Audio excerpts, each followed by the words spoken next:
Yo, people, good morning, good afternoon, good evening, whatever the case is, wherever you are on this beautiful, beautiful earth of ours. You're most welcome. You're most welcome to the last episode of a pre-match hype for the season. That's mad. It's actually the last game, isn't it, people? This is the last game of the season officially. Yeah. Unless there's some playoff things going on, whatever. I don't know. But in terms of big dogs, like we're Aren't, talking. aren't City playing this weekend? No. No, they're not. That's it, right? They had the little Parada. what you Yeah, call it, a parade. yeah. You're a funny guy. People have been telling me, I'm not joking. There was more people at my wedding than that. Wait, I'm telling you, innit? You don't know how us Asian people roll. I'm telling you, there was more people. Roll deep. At my wedding. More people at my wedding. 100%. But it is what it is, man. Listen, don't talk about small clubs like that when we're talking about the biggest game in world club football. And in my humble opinion, there's no two better teams in world football to be contesting this. It's Liverpool versus Real Madrid. It's the Champions League final. And we're here all on Khanage to talk about it. And of course, you guys will know everyone. Conroy, that don't need no introduction, but still, Errol Conroy. Errol's already spoken. Conroy, you're on mute. How are you doing, man? You can speak up, bro. Yeah, doing good, doing good. Nerves have fully kicked in now. Yeah? About last night, yeah. I said to Grizz last week, like the nerves have kicked in for the Sunday game, and Grizz was like, no expectation. And then literally 20 minutes into that game, it went out the window. So hopefully we've got a better result this weekend, Grizz. But yeah, they're fully kicked in now, mate. I've been listening to the build-up. Just, looking forward to it, ready to chat it out tonight with the two Real Madrid fans who thankfully have came on the enemy territory tonight, but we'll treat them fine. It'll be good. Yeah. This channel is not about enemies. This is all about love and respect. None of that business. Look, have you noticed? I've not got my war hat on. They're lucky. I haven't put my war hat on. I've just put a normal beanie. And that's like the welcome that I wanted to give these brothers. And of course, really appreciate Hassan for coming on and Faisal. Hassan, how you doing, my friend? Yeah, all good, man. Really just looking forward to this and just sort of soaking in the sort of big match feel that is coming with it, really. It really feels just like a really big, monumentous sort of affair, really. It does. And Faisal, just first and foremost, welcome, of course. Very, very welcome. Pleasure, thank you for having me as well, man. It's not a problem, bro. You came with huge recommendation. I just put a tweet out and it literally for 20 minutes and got bombarded with, used to recommendation. I had to delete the tweet after 20 minutes because otherwise I would have had half of Madrid on here, but it is what it is. But appreciate both of you coming on. I'm gonna start with you, Errol. I think what I said to Conroy last week about last weekend, I feel the total opposite. Now call me a wuss or call me what you want. You normally do anyway. But this one's totally opposite of last weekend because last weekend we didn't have much expectation. It was, I hate that word free hit, but it was one of those where it's not in our hands. We can't control our own destiny. We got to just do what we got to do. This is the total opposite, Errol. Not total, because we're playing this is the clash of European royalty, as that ticker says across the board. As you guys know, I take care of my tickers. This is months and months of planning. I like the BBC, right? The way done it, yeah, the artwork and all of that business. Look at that clash of European royalty. And then exclamation marks, you know how I do, all right? But this is it, right? Because this is the biggest game in world football. In my opinion, the two biggest clubs in world football, there is nothing to split them according to me, but we're going to get into that. This is huge. Nerves have to be there. Tension has to be there. Otherwise, you're not human. Yeah, of course. And dare I say, it's bigger than the World Cup final. It is absolutely massive. These clubs on a global scale, world renowned, as you say there in the banner. It's the clash of European royalty for a reason. Madrid hold the title of the most Champions League honours. I think we're the third, just behind AC. But we've got our own level of pedigree. We're the biggest in England by a country mile. And I said to a couple of people earlier this week, my overarching feeling was when we lost out on the league by 1 point and then had Tottenham to come up, although it was another English team and that kind of added its own little dimension, it didn't feel like it. I was nervous, and I was in Spain at the time. I was in Barcelona watching that one, and I was genuinely really nervous, and I just didn't want to lose to an English team, but it didn't feel like a Champions League final. It didn't have that Champions League pedigree to it. Whereas when you're going up against Real Madrid, you know you're in the cauldrons of one of the biggest games of the season, one of the biggest games in these footballers' lives potentially. And there is that overarching kind of feeling in a lot of Liverpool fans' mindsets, and maybe a couple of certain Liverpool players, that we owe Madrid one, and it's potentially been coming. So I hope that they can kind of deliver on the pitch in that respect. Faisal, I want to come to you and just gauge your mood on the back of the season that you've had with Real Madrid, right? And just give us an overview of how the league campaign went, and then give us a comparison to how you think it fares with your Champions League run to the final, and like see if there's much difference, like, because you obviously coasted the league, but you made hard work of the Champions League. Is that fair to say? It's fair to say. I think if you ask any Madrid fan, did we expect to reach the final, let alone even the semis? If you asked us earlier this season, with the whole Mbappe situation going on, we were supposed to get him last summer, I think everyone would have said to you, "You're crazy." But our target for this season, especially Ancelotti's target for this season, was always going to be the league title. It was never, in my opinion, it was never the Champions League. I think we weren't even concentrating for the Champions League, especially without Mbappe coming. So what's happened, the path, every single round, I think it's as you mentioned. I think destiny is. I think it's meant for us to win it. What happened against PSG? What happened against Chelsea? What happened last round against City? The league, yeah, I think the league. It came down to not just us winning it. It came down to it was one of the worst Barca teams ever. No Messi. Atletico was inconsistent. Seville wasn't that serious. So it was just a combination of a lot of things. But yeah, I mean, this game is surreal. I can't wait for it, man. Hassan, do you agree with that? With Faisal's take on that? And B, because I look at it, and obviously I don't follow Madrid as intently as you guys do, right? Intensely. But I would have thought, just from the outside, right, Real Madrid going to every season expecting to be in the latter stages of the Champions League, regardless of your squad depth, regardless of the state of your squad, you're absolutely supposed to win the league or at least come second, because that's nature. Because when you're royalty, when you're Real Madrid, that's the least. But is Faisal's take fair? Like, in terms of the way your squad has been rebuilt slightly, a lot of players leaving last season as well, like huge members of your squad players missing, and then the Mbappe scenario. Is that how you see it as well this season? Yeah, absolutely, man. I likened this situation to being like a Band-Aid season in a way. Just kind of, we're going to get through it, and it's just a transition period. And, you know, if we pick up anything along the way, that's just a nicety in that sense.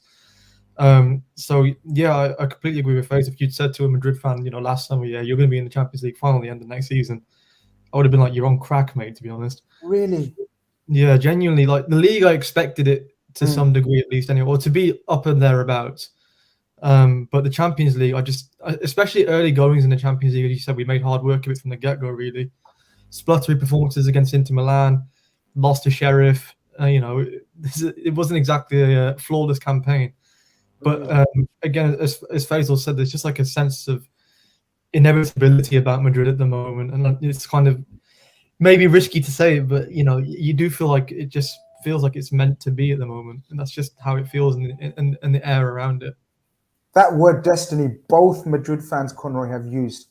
And how many times do Liverpool use that word as well, especially in this cup or competition, I should say. Cup just sounds like cheap, innit? Like cup. This is the big boy competition, man. How dare I call it the cup? Carabao Cup. Carabao Cup, yeah, or my Barking and District Cup that I won with El Nino on Sundays. But, you know, this is serious going. Conroy, we often speak about destiny, and that's the thing about this aura, mystical aura about our two clubs, especially in this competition. It's real, isn't it, Conroy? It's not just a thing people say.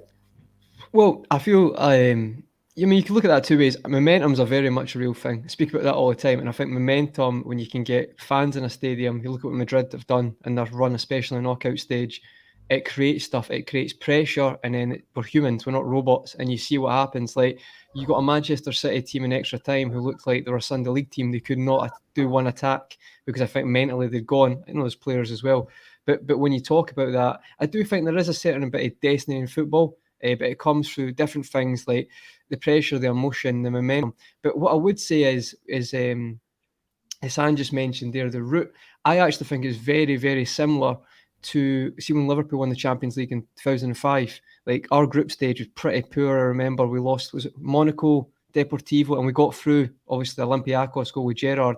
But we were took a wonder strike to get us through. Then you moved on, you had Bayer Leverkusen, Juventus, and then obviously the ghost goal with Chelsea. So there's a lot of similarities, I think. I would actually say that Real Madrid's campaign is very synonymous to what Liverpool have done in knockout stages in the past, especially when we won the Champions League last time, obviously beaten Bayern Munich the last 16, and then the way we progressed. So I would say there's a bit of that, but I also would contradict myself and say, like, some of the comments are saying we're talking about revenge and redemption. I don't really believe that in football. I think it's just two teams who go out and the best come out on top. If ultimately Real Madrid could look at that, they believe they're destined to win. But this kind of motive, or it's Salah's redemption story, I don't really go along with that at the end of the day, because I think that's a single mindset and it's two teams.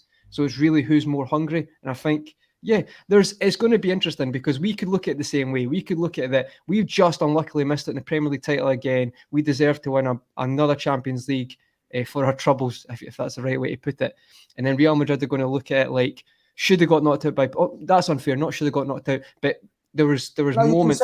You can say it. No, but there's moments against PSG where Courtois should have. Courtois should have kept him in it. Yeah, but Grizz, I said that at the time, and then I said Chelsea would knock them out. I said that I was wrong, and lots of people were wrong. Then I said Man City would annihilate them, and they didn't. So either way you look at it, if it's poor finishing, if it's great saves, if it's moments with Benzema stepping up and being the man, Rodrigo, like, stepping up out of nowhere against Chelsea when they're down and out. Look at Modric's pass. Like, there's something in that. So I do think you have to, for them to beat PSG, Chelsea, and then Man City, that might be one of the best. You got to be fair, that might be one of the best runs knockout wise there's ever been for the caliber of those teams. So with that said, they might feel absolutely they deserve to win. But honestly, for me, it's a case of before the Man City game, Faisal, I really was like, no, you're going to get annihilated. And as soon as you scored 2 goals in 3 minutes, I was like, I'm going to shut my mouth for a bit and reevaluate this, because they deserve respect for continuously pulling out moments to save themselves in these games. So for me, it's just about who controls the game first on Saturday. That's the most important thing. And I know we're going to discuss that more, Grizz. I'm not going to go too much, but I think ultimately that's what it comes down to. Thanks for not discussing it too much. Yeah, not too much. But you talk about the midfield, and John sends in a super chat. I appreciate the support. He says, question for the Madrid fans: thoughts on Madrid's transition since CR7 left the club in 2018. Do either one of you want to speak on that question before we get to Errol? So Madrid's transition, go on, Has. I think initially the first year, maybe 2 years, they didn't handle it well. I mean, the summer following his departure, our marquee signings were pretty naff, to be honest. We gave the number 7 shirt to Mariano Diaz. So that should tell you enough about what went on there. And the following summer, obviously, we signed Eden Hazard. That should have been a lot more than it has been, but unfortunately it wasn't. But I think, what's kind of aided us through that is, the emergence of players like Vinicius this season. That's really helped us out. And, I know he came in initially the first season after Ronaldo left, and he did kind of surprise a lot of us that season as well. Not because, he was banging in goals per se, quite the opposite, actually, because he wasn't doing that at all. But it was more like the bravery, and you could see there was a player in there. It was just a case of when he was going to really step in and make that sort of transition into superstar level, which is what we've seen this season. So I think could have been handled better, but it hasn't been too bad.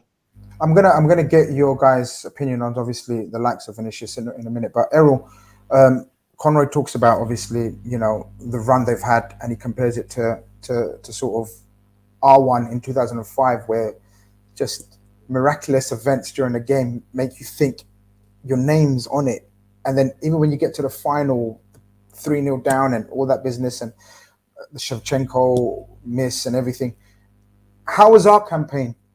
Strictly Champions League. How have you felt about our campaign so far? So we have the group of death, and then we smash that, and then because we happen to, not our fault, we were drawn against the team that's beat Bayern Munich and Juventus and etc. Took out all your big boy teams.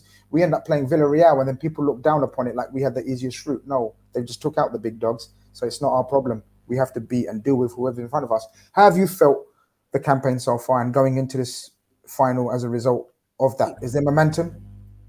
Definitely from a European perspective, that you've got to look at it and see that there's been momentum for us, and it's been interesting because, as you said, as Conroy mentioned, the 2005, the majority of those games, Chelsea pretty much walked the league that season and done really well under Mourinho.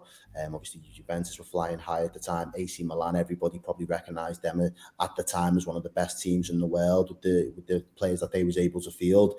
I think we was renowned for being the underdogs that season, whereas this season, it's a stark contrast. We are the favourites, and a lot of the time I've always felt we perform better when we're the underdog. And I know everyone makes a thing about Klopp at the moment. He'll turn you into the underdog no matter what. Thomas Tuchel came out with it the other week before the FA Cup final, and he's got a way of making that mentality, and maybe he wants us to have that mentality against Real Madrid, with Real Madrid's legacy and the history that they've got in this competition. Maybe that's the best way to get the lads in the mindset. But in terms of our route and how we've navigated it, up until this game, we've been the favourite in every single tie. But being branded as the favourite comes with a level of pressure that you have to deliver. Bayern Munich were the favourites against Villarreal, and they flopped. Juventus, same, flopped. So you can be the favourite, but you've still got to go out there on the pitch and deliver and get the result. And teams have failed to do that this year, and it's opened it up for us to have a slightly easier route by virtue of, as you said, the teams that have been knocked out by the underdog. And usually that would have been the path that we would have took. We would have been the underdog, and we would have taken out some big guns to get to a final. So it feels like we are well deserved, but I feel like from our campaign perspective, it was the route we needed to take in order to still be able to have had the Premier League intact for as long as we ran the Premier League down, the FA Cup and the Carabao Cup. I feel as if we come out of that group and we end up with Madrid's route, maybe Klopp's priorities and the overall team's priorities slightly change, because they probably look at it and think, ooh, are we going to navigate and get them through PSG? Do we reserve something for that Carabao Cup final? Do we play a weakened team for that and focus on PSG? Right, we got through PSG. How do we now take on Chelsea, an English club, all English tie? Okay, do we lose a couple of games in the Prem to rest a few legs and then get it over the line? Or now we've got to an FA Cup final, but we've got a semi-final against City, and we would have played City 4 times in the space of 3 weeks. How do we navigate that as well? So I think it lends itself to enabling us to be able to deal with every single competition in isolation. So we've got to be thankful for that. But at the same time, it's presented us a massive, massive opportunity. There is a huge, huge reward potentially waiting for Liverpool at the end of this season. And as Conroy said before, it's not necessarily our trouble. It's been the hard work that we've put in. We deserve this. No other team across Europe has fought on 4 fronts this season and been successful. No other team in Europe this season has only lost 3 games all season and still managed to have something, quote unquote, in their hands at the end of it to show for. So you've got to, you still take pride, but there's still a massive job to do, and you can't look past Real Madrid. Real Madrid have got this knack for never knowing when they beat, and nothing shows you that more than the result they got against City. There was a 99% chance that he wasn't going to make it to the final at 89 minutes of that game. That is fucking ridiculous, Grizz.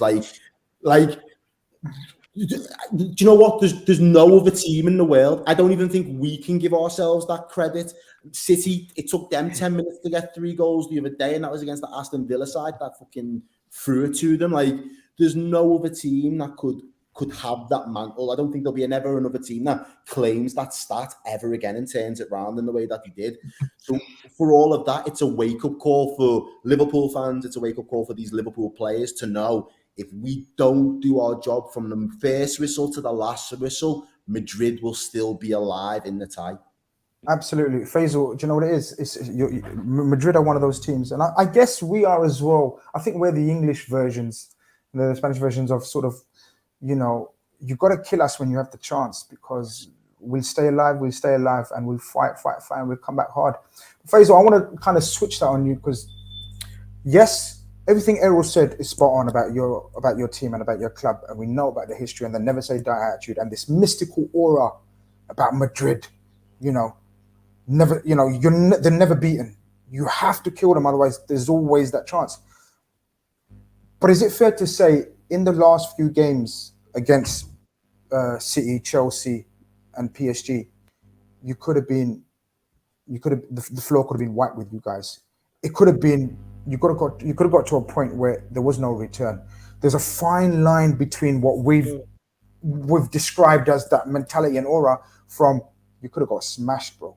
Like you could have got smashed. Is there any fear or is there any thought of Liverpool being that team? Because we play a little bit different from the other teams that we just mentioned. We press a little bit different. We have a bit more intensity. We're a bit more man-to-man. We play in a more man-to-man direct. Like we're brave. Like we leave Virgil and Khanage 2 against 2 at the back. We don't care. Yeah, our front three are a little bit different from their front three because our front three work as hard as any front three. Whereas PSG, Cities, they're a little bit different. How do you guys see this tie? Is it time to Madrid to not rely on that mysticism and just fucking play much better? Because otherwise you're going to be in trouble. I agree. I think after we beat Chelsea and after we beat PSG and when we drew Chelsea, I tweeted the team which I've been trying to avoid throughout the whole Champions League campaign was Liverpool. I think matchup-wise between us and you guys, I think you guys are the most difficult team in terms Really? You said that, and that was at the quarterfinal stage? I tweeted after the moment we drew Chelsea, I tweeted it.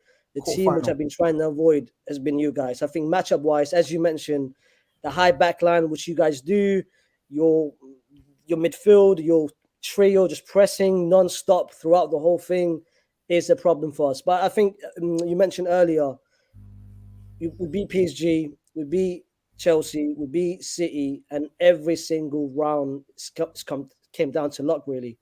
I think the first leg, PSG beat us 1-0. Second leg, they were 1-0 ahead in the first half, so we had to come back. If Donnarumma, that the first goal that we scored with Benzema, that was a mistake by Donnarumma. If he never took too long with the ball, maybe would have never came back, really. Against Chelsea, we were 3-0 down at Bernabeu. Against City, as they said, 2 minutes in the last 90 minutes. But I think, yes, we were lucky, but at the same time, as you guys mentioned, I think we just built for this. I think we've got the DNA for the Champions League, which I think no other team, maybe beside you guys, English version, but I think no other team, I think, has got the DNA to just a constant coming back, pretty much. Hassan, DNA, you have, there's absolutely no doubt. But do you see Liverpool having that DNA as well? And that's what makes this game and this matchup so intriguing. Like, as I'm talking to you guys, I'm getting hyped up even more. Like, it's living up to honestly, I'm getting excited because we're going to start getting into the matchups, but just as like individual matchups, but even as club matchups and mentality matchups and coach matchups.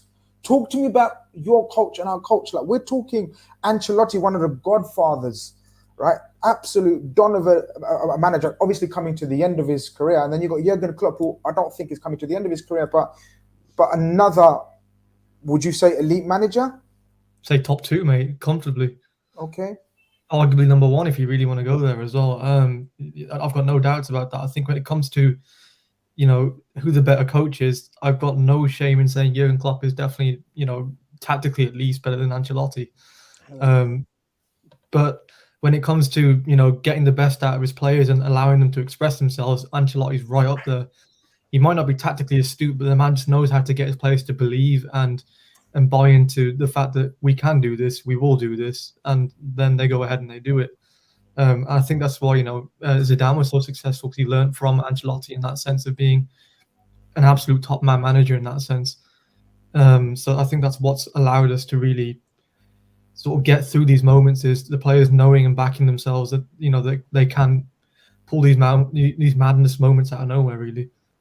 It's intriguing, man. Conroy, we've mentioned a few players here and there in terms of Modric and Vinicius, and sort of we've mentioned a couple of our players, Virgil van Dijk, but it's time to speak about sort of the mad important matchups. So look, for us, it's key. It's absolutely key that we get the best team available. Sorry, the best personnel available, all fit and ready, which has been a slight dampener in the build-up because of the injury to Fabinho and Thiago. Both are expected to be fit. That's massive for us, right? Yeah, I think so. I think it's I mentioned it briefly on my summary, which took about 5 minutes at the start. But on the control of this game, and how I think it's going to be important, especially when, like, you look at maybe at aged Kroos, at aged Modric. But to be fair, Modric has been insane. He's 36, but his intelligence is outstanding. And you look at a Casemiro as well there. But you talk about Modric and Kroos, their ability to control the game, like the top passers. And then from our point, you've got Fabinho, who again, passing wise is very good, and obviously he's a top DM. And then you've got Thiago, who I would say is a key for us to control. He's the difference from previous seasons. Like, I still respect our midfield massively, but Thiago, if he starts, I think it changes it. It allows us to control and build confidence, and then confidence, because you can't expect every single player to be bang at it for the first minute. They might want to, they'll be bang at it to be up for it, but they might not. The decision making might not be crisp. But I feel like with Thiago, it will be, and that's why I feel like that's an important factor, Grizz, if he can start. Errol, are you banking on sort of? I'm going to ask you some questions, like sort of hard-hitting questions. So one of the main questions is going to be who partners Virgil van Dijk. So Virgil van Dijk is going to be there. Who, in your opinion, partners him? Because that's going to be vital. And we're going to talk about why it's going to be vital. Okay, go on. I thought you were going to give me some context and some analysis on it, but you're so steadfast. I think it's harder. Or have you been thought? I've been thinking about it for days, mate. I've been thinking about it for a while. But for me, Matip's been there. He's done it. He's got an assist in a Champions League final before. He understands the level and the pressure involved in being able to deliver, and knows what is expected. I'm not saying Khanage won't be at that level at some point in his career, but that is a huge amount of pressure to expect him. Like, we wouldn't have signed Khanage at the start of the season, and in the plans, Klopps said, yeah, you're going to be our centre-back pairing for a Champions League final. That would have never been in his thought process. It would have probably been, let's see how fit Joe Gomez can get in the space of 12 months. And if he's able to get to the level I need him to, it might be Gomez in the conversation. But if not, my safe money's on Matip. Matip's been consistently fit. So it has to be Joel Matip. Joel Matip has to start next to Virgil van Dijk. I couldn't... You know where I'm going to go with the Khanage one, which is everyone we're going to ask, and we're going to ask Faisal and Hassan about how they feel about that side because of the pace of Vinicius, and Trent, and then Khanage being so. You're brave enough.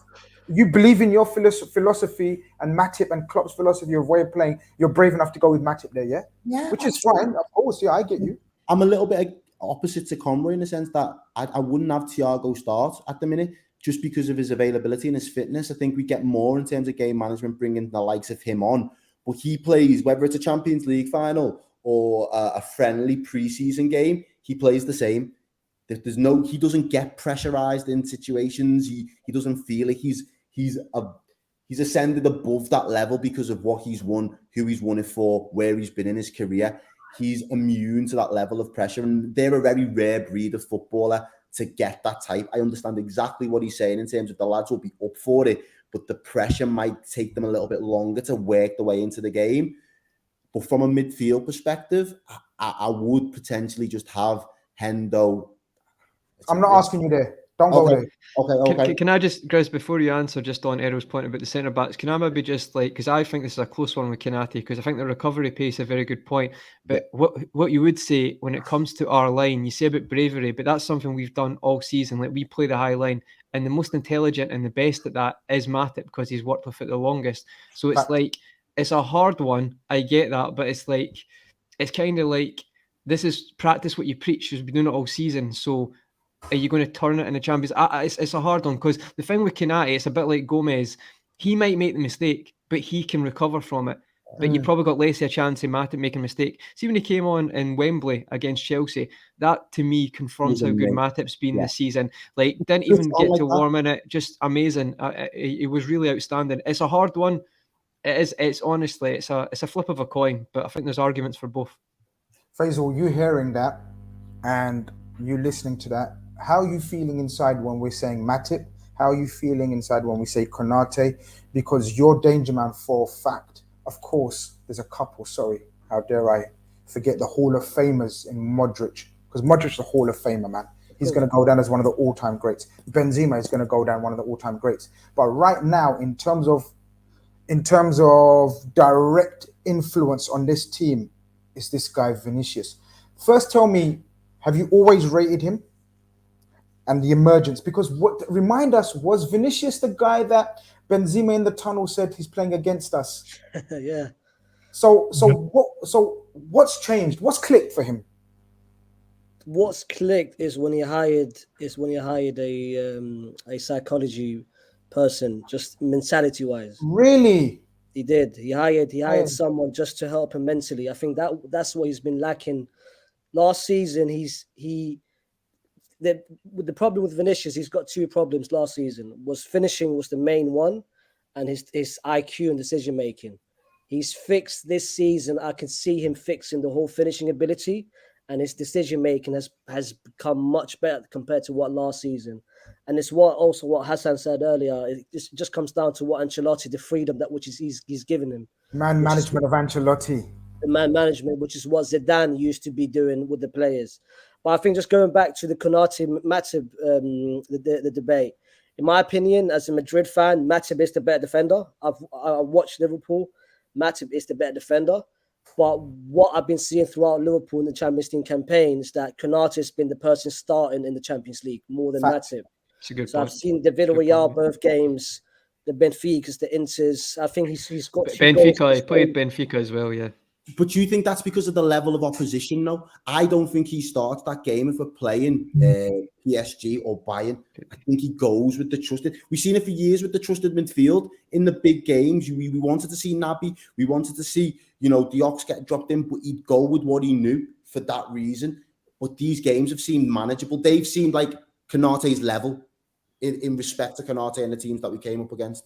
I thought we came down, in my opinion, I looked at it, maybe it came down to the matchup in terms of what the strikers that you guys had to face. Against Inter, it was a Lautaro Martinez, he's a quick, pacey striker.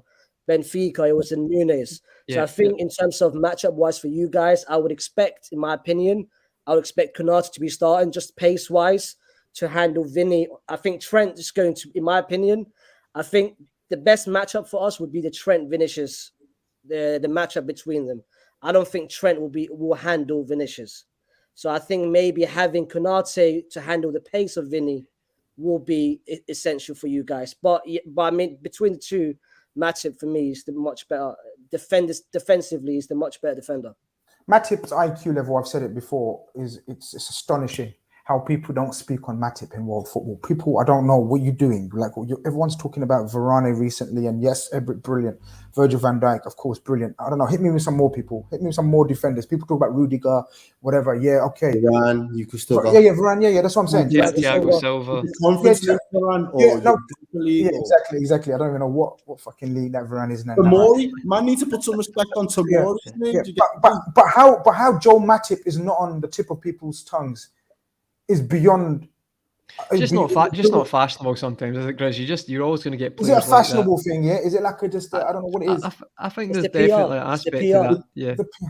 If he would have been signed for 40+ million, people would have put respect on his name by now. But the fact that he was a free free. The fact we got him from Shelter free, people are just like, how good can he ever be? Because you didn't pay no money for him. That's the mentality. It's a mad mentality, man. But I'm gonna fix it soon. Don't worry. I'm working on it. Social media campaign. Grizz, can I just add, because I know we've not got lots of time, so I just want to add the stat. So that's why you're gonna. No, I just want to add the stat because we're on the centre backs, right? So Matip and Van Dijk, another point, they've won the most headers in the Champions League this year, right? And one of Madrid's biggest downfalls, or maybe their biggest weaknesses, weaknesses, is their set pieces. We're very good at set pieces, and they're the two. Two have won most headers, so that's maybe another reason he goes with Matip on the attacking sense and defensive from set pieces. But wouldn't you say it's equally as Khanage has scored some amazing goals? Yeah, no, I'm just bringing to the table statistically as well. I've done that, but no, I get both. But I think that point about set pieces, we might not have time to touch on that, but that might be an interesting one as well because the amount we've scored this season. Faisal touched upon. I'm going to come to you. Hassan Faisal touched upon, and had a little sly dig with a little sly smirk because I don't miss shit, right? About Trent, it's going to get cooked basically. In other words, he said, by Vinicius. Yeah. He said all serious. Gomez. He said he was all serious. He goes, He gave all the prop to Khanage and Matip, but then he said, but I don't think Vinny's going to handle Trent. Like he said it like that with a smile, an evil smile on his face. But so I'm going to come to you from a Liverpool point of view, Hassan. So I want you to tell me how you guys, from a Madrid point of view, are looking forward to, or not, as the case may be, Luis Diaz and Carvajal on that aspect, because I think that's equally as tantalizing. Because first and foremost, I'm going to pay my respect to Carvajal because I've said it before. Every team needs a Carvajal. Every team. He may not be the most glamorous, the name again, pleasing to the eye, whatever, but his desire to win, his professionalism, his leadership. He's like the James Milner for you lot, right? Or Robertson. He's the Robertson for you lot. So how nearly breaking assist record for Premier League assists, but okay, guys. You will do that. But Carvajal's a World Cup winner, Champions League winner, Premier League winner. Tell me how many assists he's got, Grizz. Come on.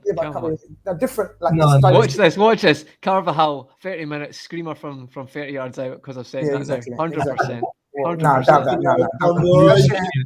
That shit ain't happening. But from that angle, from the angle that Liverpool fans look at, just like you guys are looking at Vinny versus Trent, we're looking at Diaz versus Carvajal and Salah versus Mendy.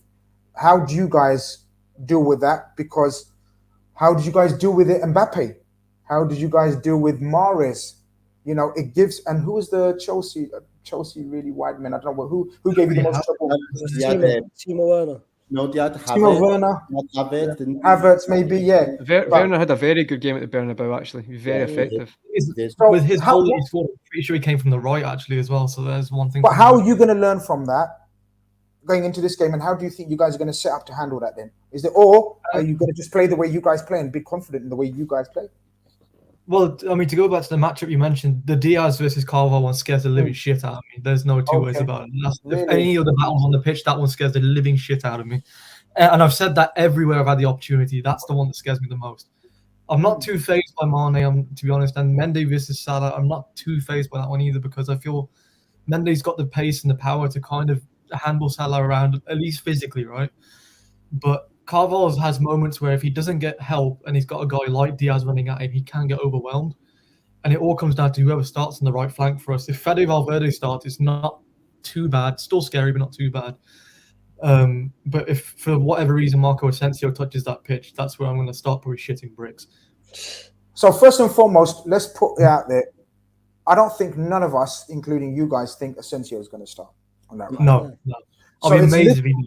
It's literally Rodrigo and Valverde, and I'll be amazed if it's not Valverde. Do you guys agree? If Asensio starts, I'm not watching the game. Yeah, no, I'm the same. I won't watch it. I'm not watching the game. It's basically it's a loss already. Whoa, man! This is Asensio going for 120 million. Asensio was built up. See, when he first came into the team, he was scoring screamers for fun. He was built up. What happened? That's the only thing he can do. I'm not going to lie. I've never rated him. So I'm right again. I never rated Asensio. Really? Never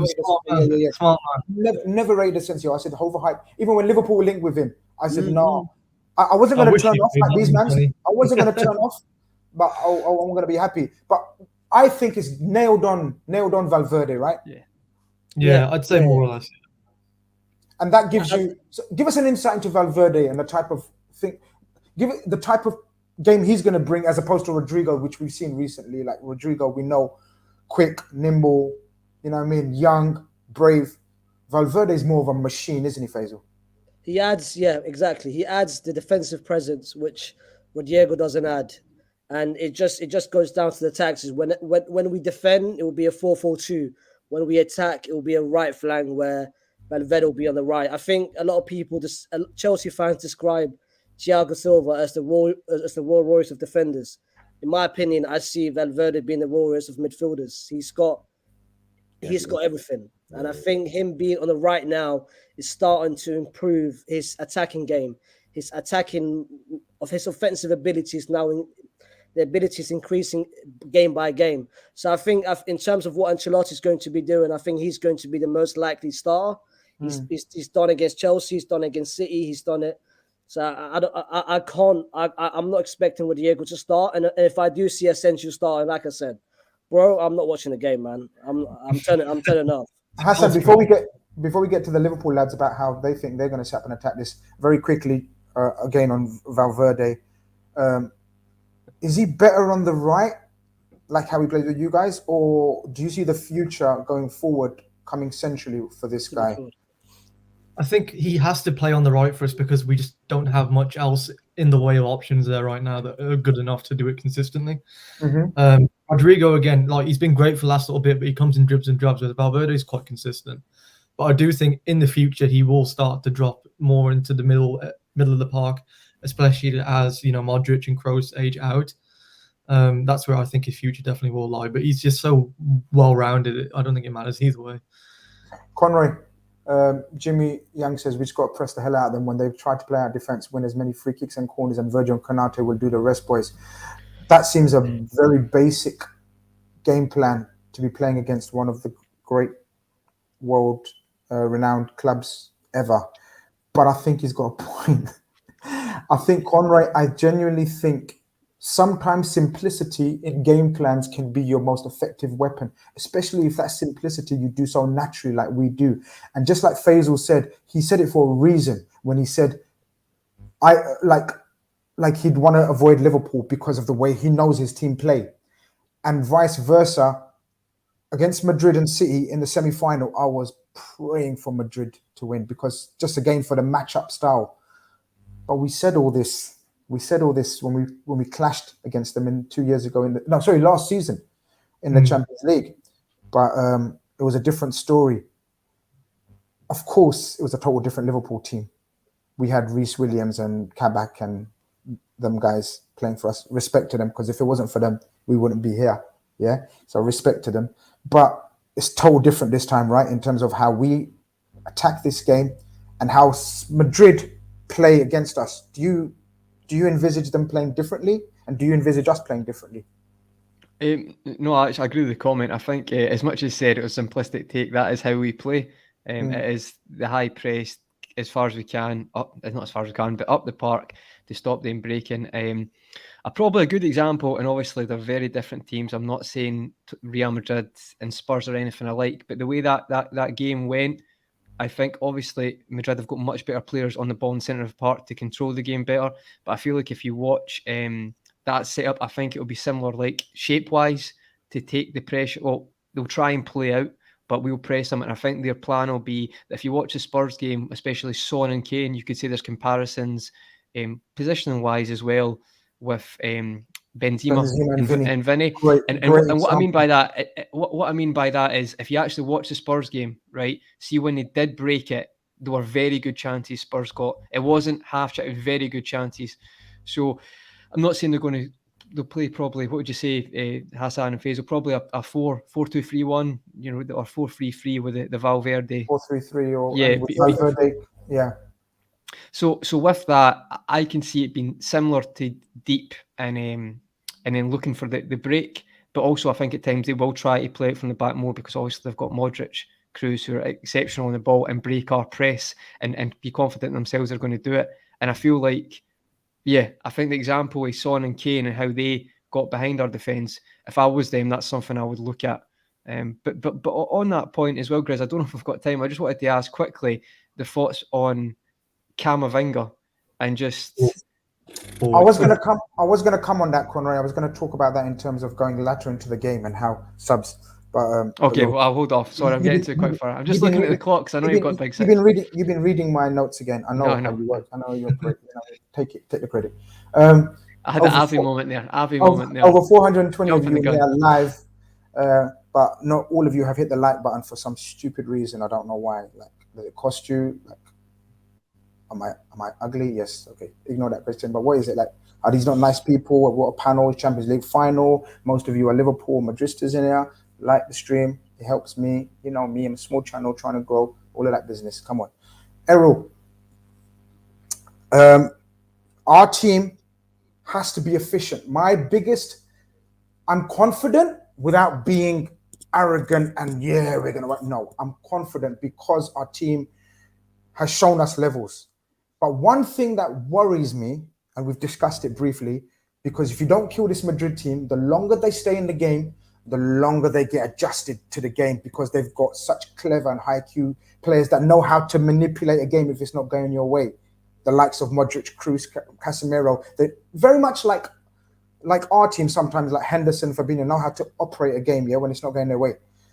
Our forwards have been much heralded, spoken about. Everyone talks about our variety of forwards, etc. I've got it's not wild take. I'm a bit peed off with our forwards in terms of our efficiency, and we miss a lot of chances. We cannot afford to do that against this Real Madrid team, right, Errol? No, we can't. And you know what? We've done 46 minutes, and it'd be remiss to not mention their forward as well. Karim Benzema. That guy, that guy is fucking deadly, bro. He is deadly. So what you're saying about our efficiency, he is the polar opposite, brother. Opposite of that. He's going to need one chance. That's the thing. So from my perspective, and Conroy said he could see it like a Liverpool Spurs. In my head, how I've been playing it out, it's more like the Liverpool City game at the semi-final of the FA Cup, potentially, where we could take the game away from Real Madrid very easily and blitz them and just do what City kind of did to them in their first leg and just overpower them, press the life out of them and make them panic and get the cracks out in their system very early doors. But you could see even in that semi-final, we left the door open ever so slightly and City started to creep back. The thing is, if Real Madrid get one and then they get two, they will feel they will get that third. And it only takes one half chance. It doesn't even take a full chance anymore, Grizz. This guy's doing it on half chances and finding the back of the net. And that finish against Man City. Man, I lost my mind. The half forward, that's not spoken about enough. No, that's a PlayStation. That's a PlayStation finish. That's not real life. A chance. It wasn't a chance. Classified as a chance. That's what I'm saying. I was sat there in the City stand deep into the City fans when he scored that, and I was literally like wanting to lose my mind, but I knew I couldn't, so I probably would have got battered. But nonetheless, calma. Then you thought calma. Yeah, I literally just sat there, it's like can't do anything. But how the fuck has he managed that? That is what makes it worse. What makes it worse? The cross of Mendy wasn't even that good. It was terrible. It was terrible. It was behind him. He's like, I'll take the assist. No worries. Check this out, but brother, we know about terrible crosses and amazing finishes because who was it that done that cross to Bale? It was a stupid cross. Marcelo was over. Marcelo, yeah. And then Bale, right-footed Marcelo cross. There you go. Yeah. So then Bale turned into something. So yeah. Best goal ever scored in the Champions League. Best goal. No, you're right, but all of you are spot on, and I think that for me is Diaz, electric, unpredictable, finishing question. Errol, little bit leggy in the last couple of games. First time I've seen a chink of legginess. Mm-hmm. I don't even know. Games, 70. It's ridiculous. 73 games. Because you can remember Colombia, World Cup campaign, Porto, every game for Liverpool, 73 games. He's an absolute machine in terms of endurance and fitness, but a little bit of legginess. Slight concern about that? Of course, and all of them, that's not just Diaz, that's everyone. Mo, how many games has he played this season? Mane, the same. They've all played a ridiculous amount of football that I don't think anyone at the start of the season would have expected. So you can make excuses and you can make concessions for that. But then when you're talking about a Champions League final, you've got to put all of that to the bin and just say, empty the fucking tank. You're going to go out somewhere and just chill, put your feet up, sit on yachts, do your thing, whatever it is you want to do. But you've got to empty the tank here. And that's my only concern. I could see a game where we have 10 shots, but only 2 on target. Real Madrid could have 2 shots and both of them being on target. And if they fall to Karim Benzema, that guy's just you're looking, but put it this way, the forward who comes away with the Champions League this season is most likely to be the forward that ends up with the Ballon d'Or come January. That's I think it's going to be him. I think it's going to be him regardless, because that's the way it works. You know, these people, man, it's politics and all that. You know what I mean? Real Madrid. It's not even politics. No, it's only that. No, it's only that. Well, hold on. Do you really think, all right, let's say Liverpool wins the Champions League. Do you really think, I'll be honest, do you really think Mane deserves it or Salah deserves it ahead of Benzema? So I'm going to ask you the same question. Do you really think, because it's my show, how are you taking over? So I'm going to ask you the same question, yeah? So I'm going to ask you the same question. Mane is going to be converted into a striker in the first season of his career, yeah? He wins the FA Cup, the League Cup, finishes 1 point behind one of the greatest teams the Premier League's ever seen, and wins the AFCON with his country, leads him to the World Cup, and wins the Champions League. And you're still asking me this question. And could win a Super Cup. And could win a Super Cup, by the way. I just lay down facts for you, Faisal, man. Where you want to go with that? But I can say the same about Benzema. But you won't, though. That's what I'm saying. If he wins the Champions League, you can't say the same about Benzema, what I've said about Mane. Benzema could also win the World Cup by then as well, Grizz, though. Is that right? He's the league top score. He won France the Euro Nation, the Nations League, whatever it is. Nations champion. League, it still counts. Still a trophy. It's still a trophy. I think he's don't have to. I think he's just been that good, though. I think he's been that good. Wow. I'm not gonna ever speak down on Benzema. He is a Hall of Famer. Absolutely. He's probably one of the most underrated, understated, under-talked about strikers of the last decade because of the hype of Ronaldo, Bale, blah, blah, blah, Raul, whatever.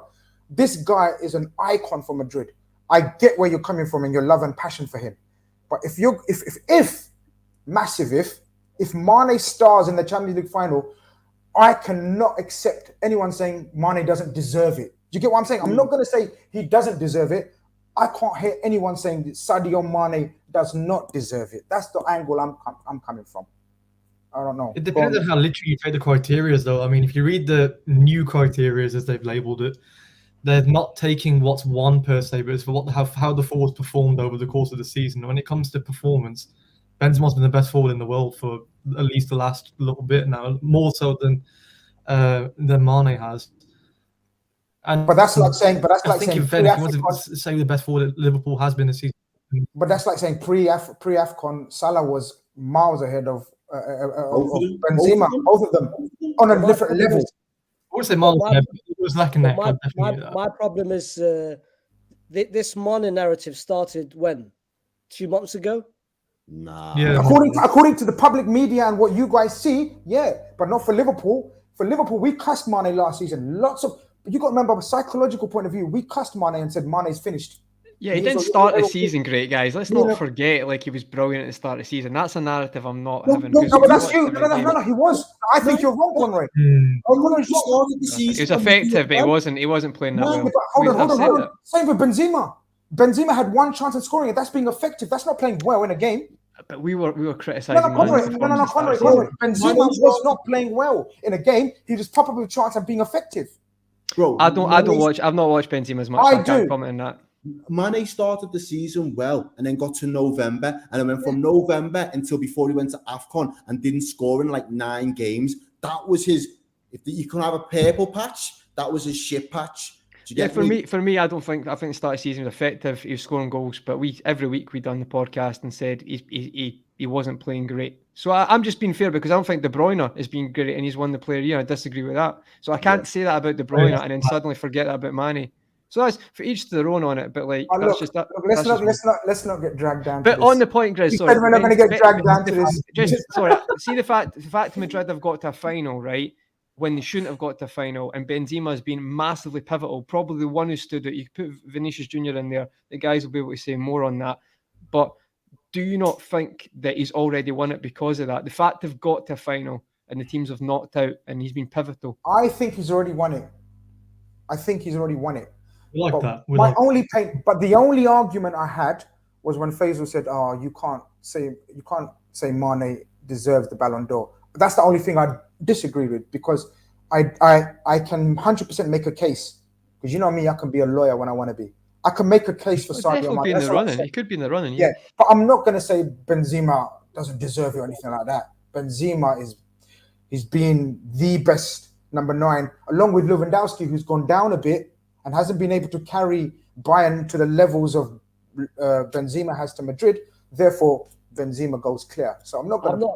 But I'm not denying what Mane's done. I think Mane, in terms of this season for Liverpool, in my opinion, he's been the best.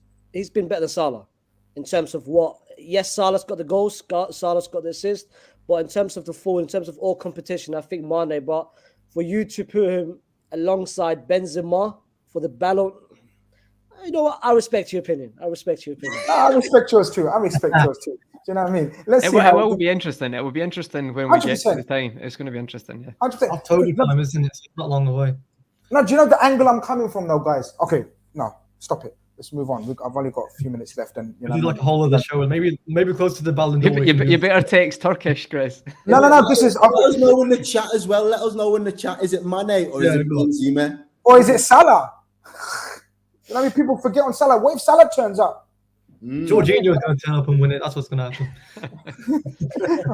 Okay, we haven't even discussed. But listen, Hassan, where I was going with this was, I can see a very tight game. I can see substitutes making a massive impact on this game. I agree.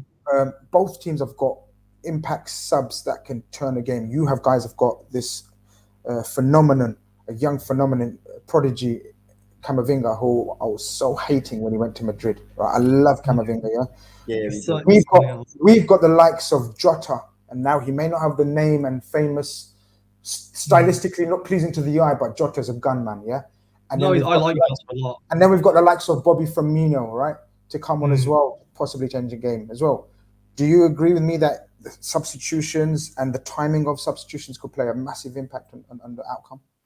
Absolutely, yeah, and it'll be interesting to see sort of how the coaches tackle that. I think Ancelotti's had a lot of criticism over the sort of earlier parts of the season for his lack of using his subs well, but I think he's gotten better with it over the course of the season, more lately anyway. Same as Klopp, actually. He's had a bit. Yeah, absolutely. We started saying about he's better with the subs as well now. But I think it's going to be a deep waters game. I have no doubts about that. I don't think this is going to be a quick one and done one. This is going to be a war. I think so as well. I think you're right. Just a couple of super chats before we try to get predictions and wrap ups. Jamie Keegan, shout out Jamie Keegan. Yes, my brother, out in the US of A. Last season Champions League game could be a bit of a Trojan horse for Madrid versus LFC in terms of LFC seeing their best side and Real Madrid seeing a weak LFC side. Thoughts on that, Conroy? Yeah, it's a strange one, because if you actually watch the game, the second leg, even the depleted squad, we actually played pretty well, and Mo actually missed quite a few chances he should have scored. So yeah, potentially, I think that's a good point. Jamie's always good. He's in the calling show. He's always brings excellent points. So I think possibly that could be the case. But I'll tell you what, guys, all this analytical debate now, as soon as that game starts, I'll know nothing about football. I'll just be absolutely gone. Another super chat from Amateur. Big up, Grizz, my Muslim brother. Keep up the good work. See you soon on the Big Six, inshallah. Your channel carries on growing. Appreciate the kind words and thank you very much. Supported, humbled by your support. Shut up about the Big Six, man. How are you guys more worried about another channel than my own channel? How am I not going to show love to my own channel? This is what I'm saying. This is what I don't grow in it. This is what I mean. People like you, like supporting the channels that I do part time for, as opposed to my own channel, man. Come on, man. But it is what it is. I'm joking. Love you all. Errol, give me a prediction. How's this game going to go? You have been quite spot on with your recent analysis on games and how they're going to go. Preach. I think my heart's telling me it should be 3-1. We blitzed them, but Madrid do fight back. But we have resolve where we didn't have resolve against Man City, and we restrict them to that one goal. But my head's telling me that if Madrid do get that one goal, depending on when they do, and if they're able to bring on Camavinga and he has the same impact he's had in previous games, it could be a hairy 3-2, dare I say it, 3-3 extra time penalties. So I feel sick, Errol. I feel I'm going to be sick, honestly. And before I shut up, I'm going to say 3-1 with my heart, and I'll say it with my chest. And I just want to big up the Boot Room WhatsApp group chat as well, because they've been riding for Liverpool all season and they're the man them. So yeah, big up to the Boot Room. 100%. Hassan and Faisal, I'm not going to let you give a prediction because no, I'm joking. What's your prediction? How do you think the game's going to go, Faisal? Talk to me. I think Liverpool's going. Have you been changing your prediction all week? First and foremost. Yes, I have. Okay, what's your final one? Final one. Madrid's going to win. Liverpool's going to dominate possession. Liverpool's going to dominate the chances. I'm not expecting us to be good. If I want what Ancelotti's going to do is different. What I want Camavinga to start, but he's not going to do that. He's going to be starting Cruz. I want Camavinga's mobility and energy to match Liverpool's, but I don't think he's got the balls to bench Cruz. I think. Do you think that's just a respect thing, Faisal? Because that was what I was going to say to you. Because every time I've watched Camavinga, he's 19. He's ridiculous. Like the kid's ridiculous. That is special. He's a special talent. I love him. I love him more than. All I'm saying is, if you guys player. sneak Shoumani away from us as well, we had a deal agreed with in personal terms. I know this for a fact. Everything was agreed. You guys have come in the last minute and swayed his agent and family's mind. You guys are set for the next 10 years. Valverde, Camavinga, Shoumani. I don't believe it. Mbappe has got me. Yeah. Of course. Yeah. You don't believe me? No. Just I got to run, Conroy. No, just. All right. Okay. What's Camavinga's ceiling? No, I'm muting you, man. Shut up, man. I'm muting him, man. Right, Hassan. Prediction and scoreline, my brother. I'm actually going to agree with what Errol said about the penalty shootout. I think it's going to go all the way. It's going to go deep and go right to the end like that. And I do think we'll just sneak away on penalties. I think that's how it's going to go. We can't handle another cup final on penalties, man. This is going to be sick, man. I don't think I'll be able to handle the shootout. I'll literally be pissing myself. Yeah. And I'll watch it. It'd be interesting to see if Benzema does his Panenka. If it goes to I genuinely think, guys, this could go a long way. I don't think it's going to go to penalty shootouts because I think there's too many killers in extra time. When there's tired legs, there's too many killers on either side. And one will take advantage. Jamie with the last super chat of the show. He says, if Benzema off the score sheet and Jimmy Milner comes in past the 70th minute, LFC have won the 7th European Cup. That'd be some story. Guys, Aaron Conroy, of course, love, but extra love and respect for you two. Hassan and Faisal for coming on. You know what I mean? Really, really enjoyed the chat. We could have easily gone on for another half an hour. The people wanted it. The viewers and subscribers is growing by the minute. But I've got to run off. I mean, bills to pay and all that. You know how it is, man. Go and check out the big six now. He's literally really appreciate your time. Hope to get you on soon. Hope you guys have enjoyed it as much as I have. Thank you very much, guys. Really appreciate it. Thank you. Good luck with the channel as well, man. Thank you very much. Errol Conroy, we're going to talk again. Whenever, whatever, whoever. Conroy, hit the intro. This has been Khanage, the last pre-match hype for the season. European royalty at stake here. Yeah, man. Bring home number 7. I'm gonna be there. I'm gonna be in croissants from Saturday morning. I'm gonna eat as many as I can up to kickoff, and then I'm just gonna fall asleep if we lose, and if we win, I'm climbing that Eiffel Tower, bro. Watch this. All right, take care.